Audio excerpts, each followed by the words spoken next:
This video is sponsored by a Filthy Lot's brand new D&D show ready to roll. Find a link to the very first episode in the description of this video. Welcome back, heroes. Do you promise that you'll help some people? We have a very good reputation for not murdering people. Shh, don't lie. I want to throw some acid on a pixie. Temple, that's the word I was looking for. You're a cleric. Let me see that. And I'm gonna reach for my spear. I'm like, I'm not on their side. I'm totally on your team. A good portion of it belongs in a museum, and a good portion of it belongs in our pockets. does any one of you speak common? No? All right then, death it is. Who wants a shot? Bursting out of their chest like they're noodle arms. Now we arm wrestle. What? I am not a barbarian. You drank blood out of a reed in Listen, my arm. Somebody gave you a quest to judge dogs. Yeah, 100%. Back right up. Guys, I got a pike. On a mission from gods. Double botch. Catman. Hello! Are you ready to roll?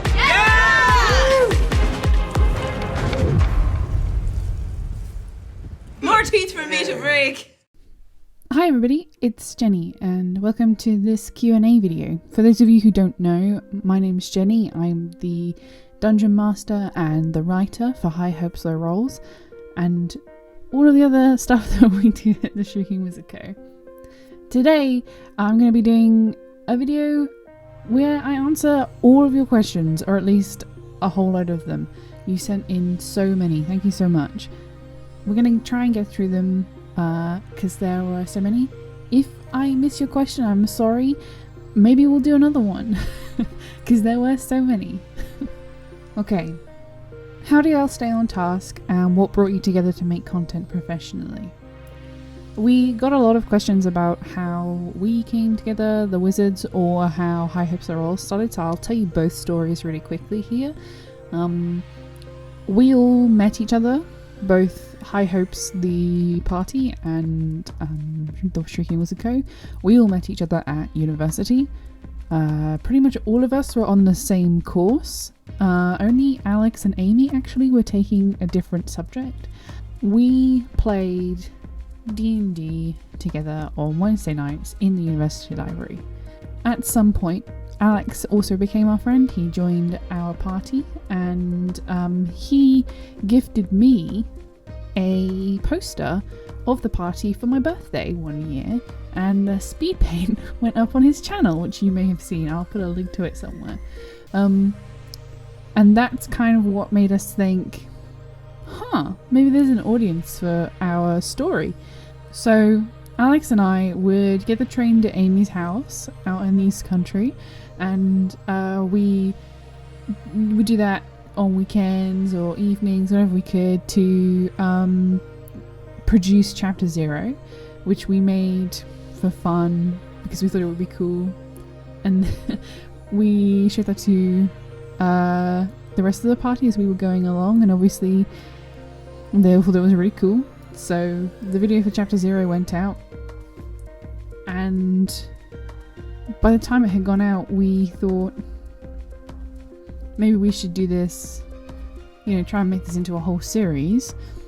And we got together and said, who wants to be from the party, who wants us to join us in making this stuff? And that's how Wizards came to be. So really, all of this is Alex's fault.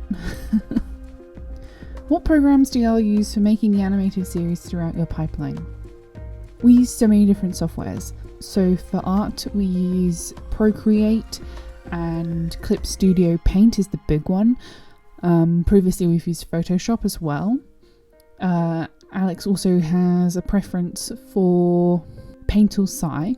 For editing, we use everything from Final Cut Pro 10 to DaVinci Resolve. We've made an effort recently to move away from the Adobe suite because of how much it costs, and you can get other software that does the job just as well at a much lower price point. See Clip Studio Paint. If you like information on what audio software our composer Oliver Moore uses, then you can hit him up on Twitter. I'll put a link to that somewhere on screen. How do you record voices that all sound well together in the recording? Is it the mic? It's a mixture of things.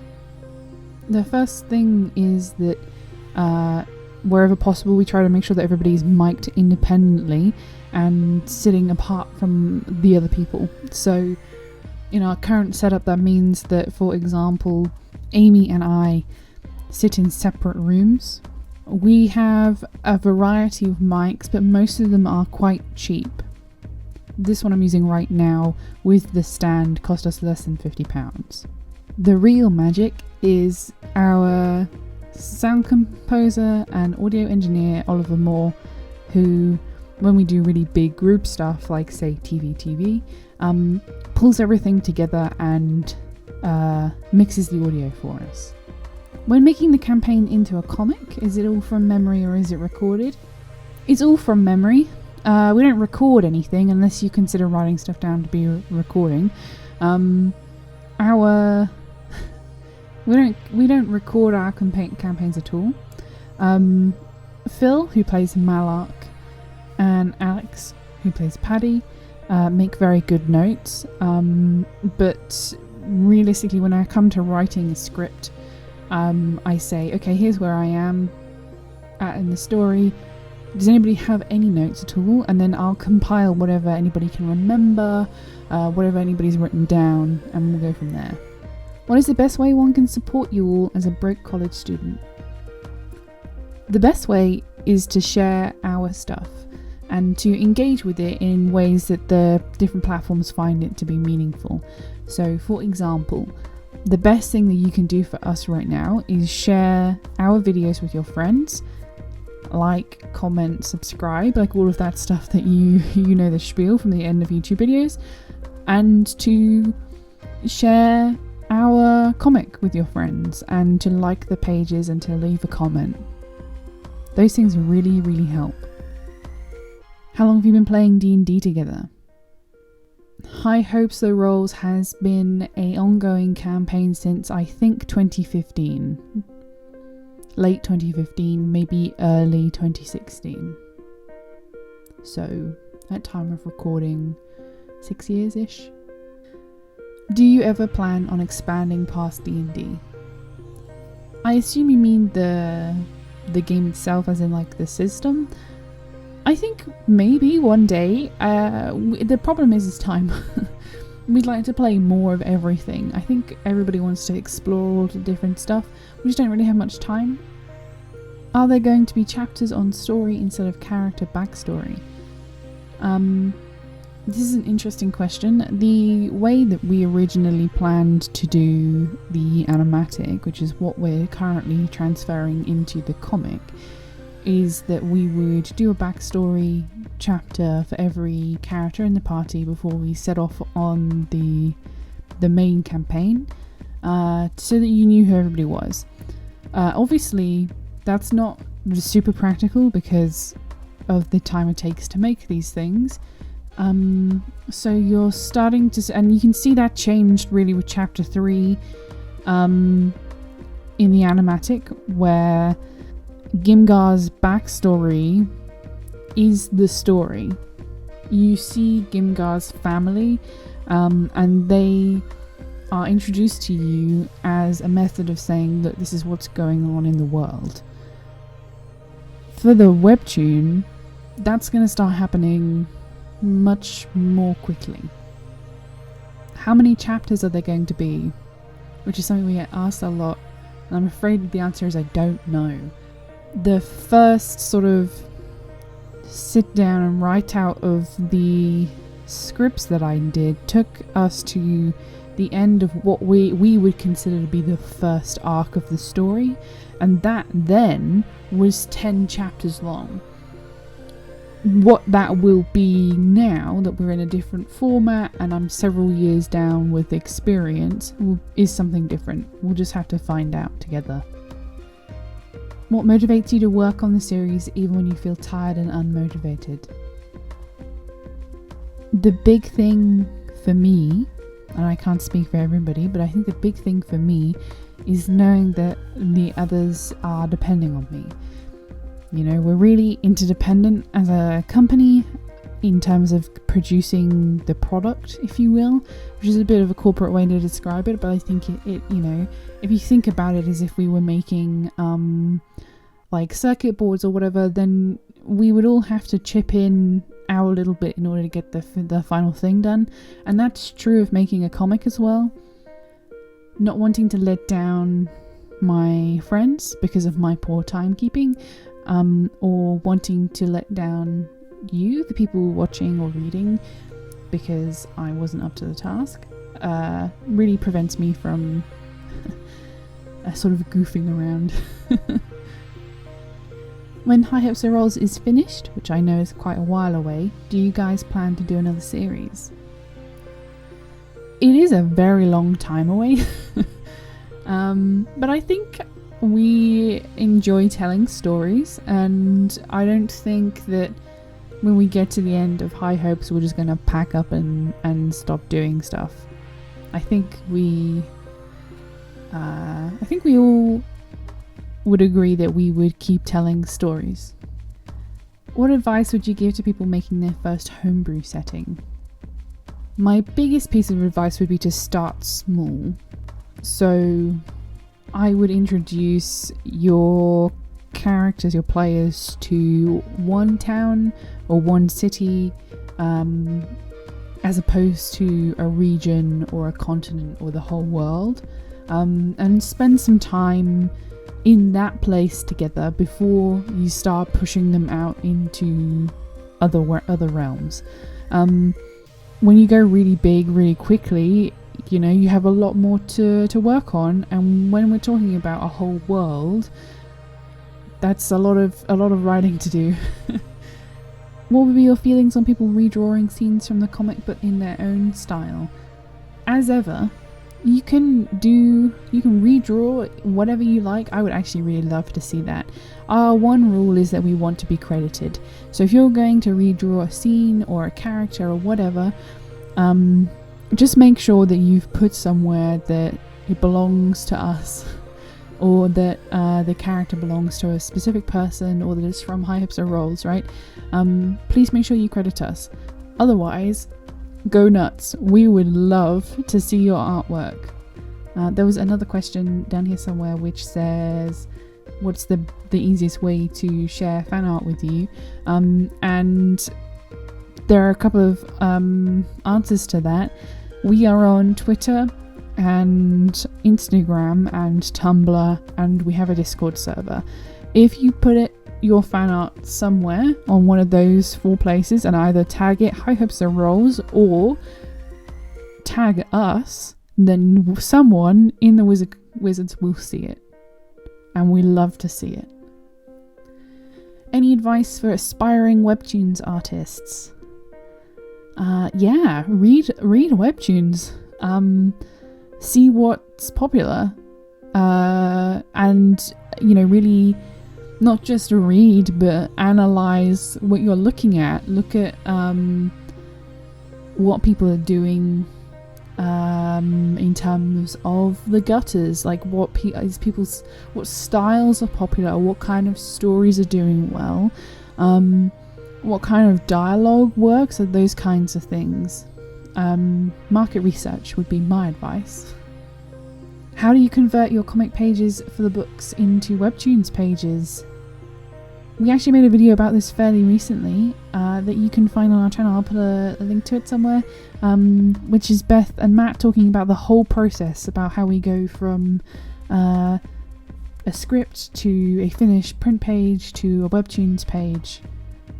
It's really good, it's really interesting. Would you want High Hopes and Rolls to get featured? What are some of the challenges in translating a D&D campaign into comic form? I think the answer to do we want High Hopes and Rolls to get featured is yes.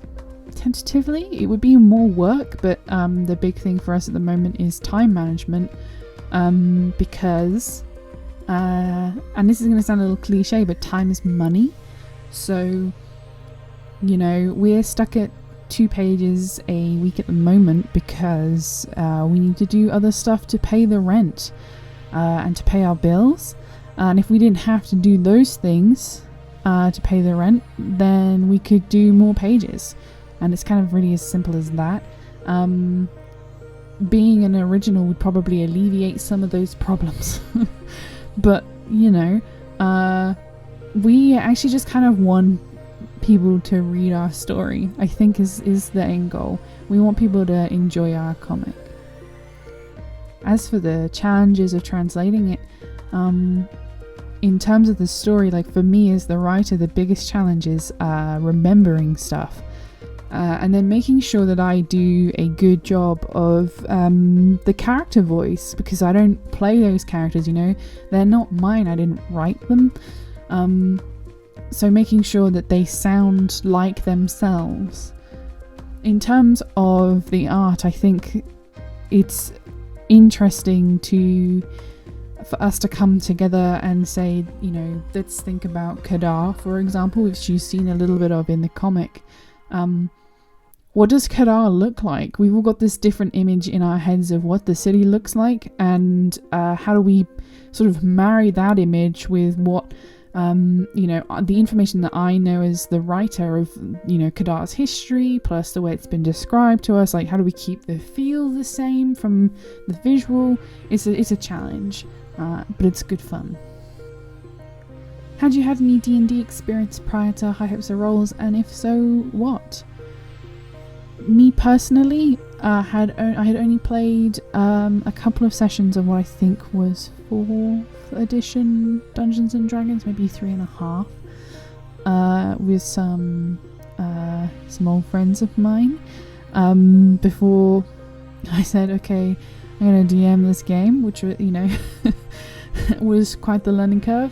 And I think apart from Liam, who plays Nagar, we hadn't had any Dungeons and Dragons experience prior to High Hopes and Rolls.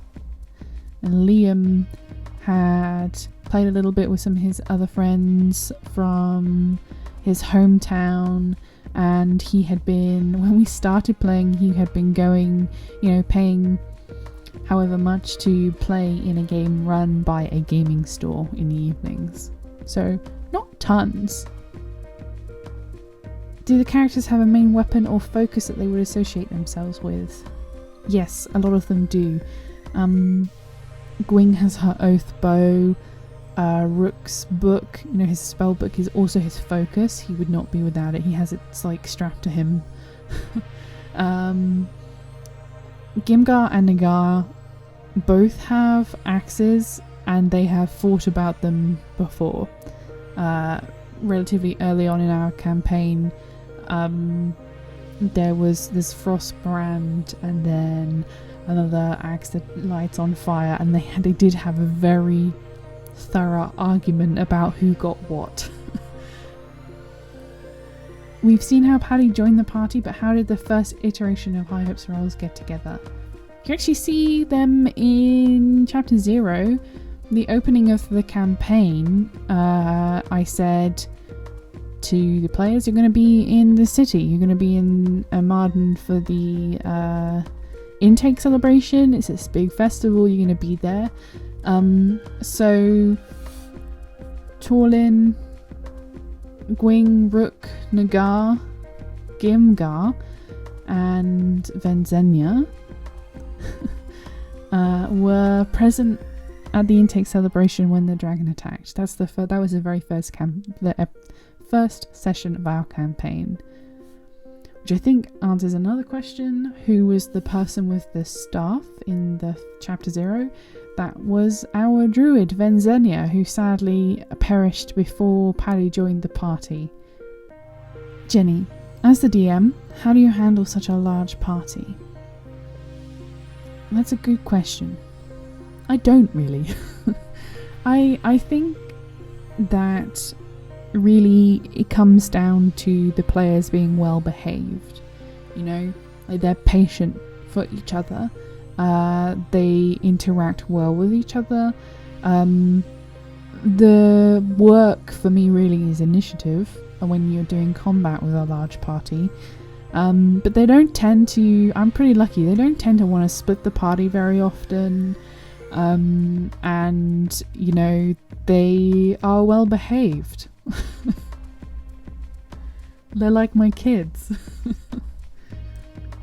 Do you guys have any favourite AUs for HHLR?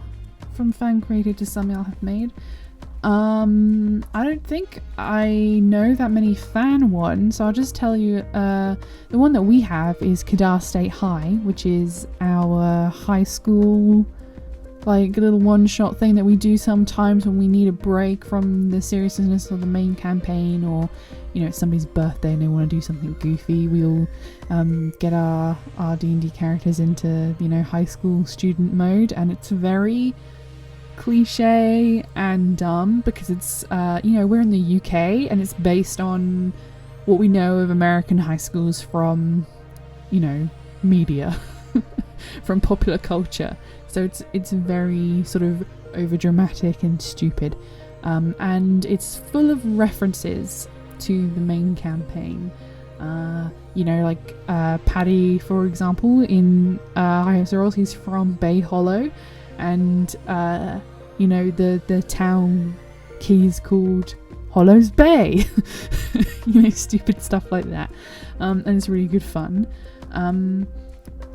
I think fan AUs, I love seeing our characters in other art styles, so there's, in our Discord server, there was a lot of discussion about what kind of Genshin Impact characters, High Hopes Rolls characters would be, and that was a lot of fun. From my old days of being on the internet as a teenager, I'm a little bit of a sucker for a coffee shop AU, so if anybody's got any of that in them, then I would love to see some of that. But yeah, you guys tell me what kind of alternate universes you're into. I would love to see some alternate universe High Hopes. Is Ryce going to appear in the High Hopes comic? If I remember right, you guys said he appeared for a short time. That's true. Ryce was not with the party for very long, but he was with the party, so he will be in the comic. How could we cut him out? If you're interested in Ryce Wyne, by the way, if you've enjoyed his songs that you've heard on our channel so far, you can listen to his whole EP and all his new music as it slowly comes out on Spotify, Apple Music, Amazon Music, you know, all of those good places. You just search Ryce Wyne. In the future, is there any chance that Kadar State High becomes a real thing? Yes. We would love to make some Kadar State High stuff. It's a little difficult because we don't have very much time to do these kinds of things, and as I said, it's full of references to stuff in the campaign, so a lot of what makes it fun you guys won't understand yet because you haven't seen those things. But as we get further through the comic, then yes, for sure, I think we want to do some Kadar State High stuff. For that big red hot as fuck dragon dude that I forgot his name at the moment, can you guys say something about him if it's possible? Like, is he the final boss, etc, etc?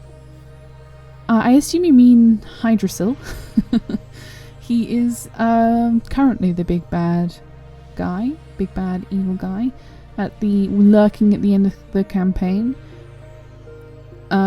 He is the champion of Tiamat. He is not a dragonborn. He is a thing. He's a monster. He's got like a huge tail. He's spiky, and you know, it's kind of hard for us to translate into the comic. But the thing that we've kind of always considered about him is that because he represents the chromatic dragons, that he's not one solid color. He's almost like an oil slick. He's like petrol in water, but dark because he's evil. Hashaan has a lover, right? Are we going to see them in the comic too? The good news is that you already have. His name is Balasar. He is the head monk of the Temple of Cord in Kadar. He's the golden dragonborn that you see in chapter 1. Raisin cookies or chocolate chip ones? I think it depends on the mood. I do like an oat and raisin cookie. Did you ever expect so many people outside of your D&D group to be on board with the story? If not, how many people did you think would be on board? I don't think we really expected anybody to care. I remember close to chapter 0 coming out on YouTube that I sort of set an expectation for us as a group, and I said, hey, you know, if this video gets 30,000 views, then that would be incredible. We've done a really good job, and, you know, we can walk away from this proud. And I don't know what it's on right now, but it's considerably exceeded that. And we have continued to be completely blown away by the response to it. So thank you very much, everybody, for watching and reading.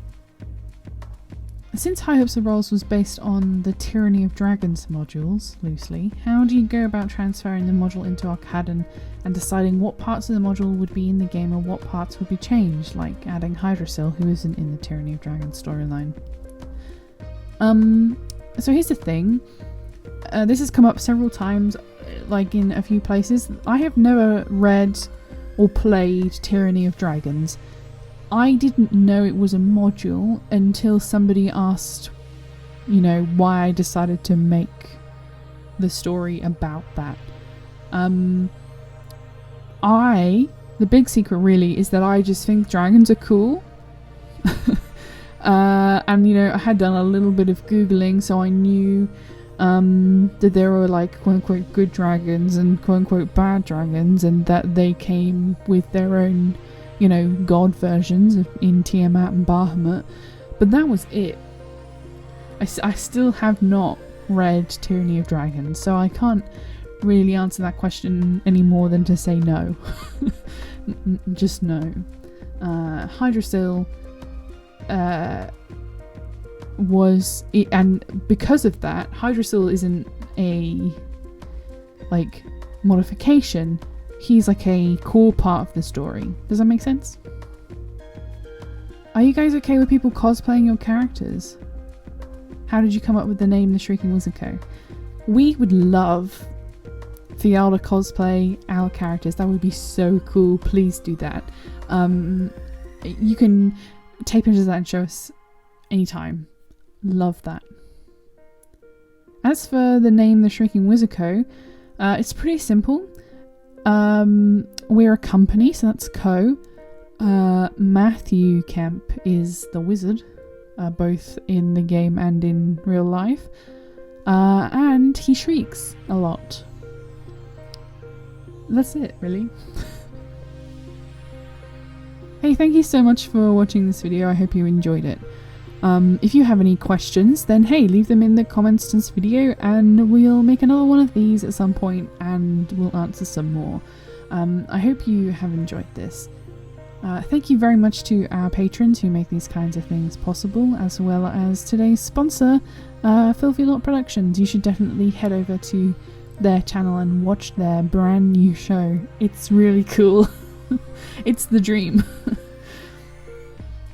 If you would like, you can find us on Twitter at swizardco and Tumblr at highhopesofrolls.tumblr.com and on Instagram at the Shriekingwizardco. We have a TikTok as well, which is the Shriekingwizardco. I took questions from all of these places, as well as our Patreon and on our Discord server, which you can find a link to in the description of this video. Thank you very much for watching, and we'll see you in the next one. Bye!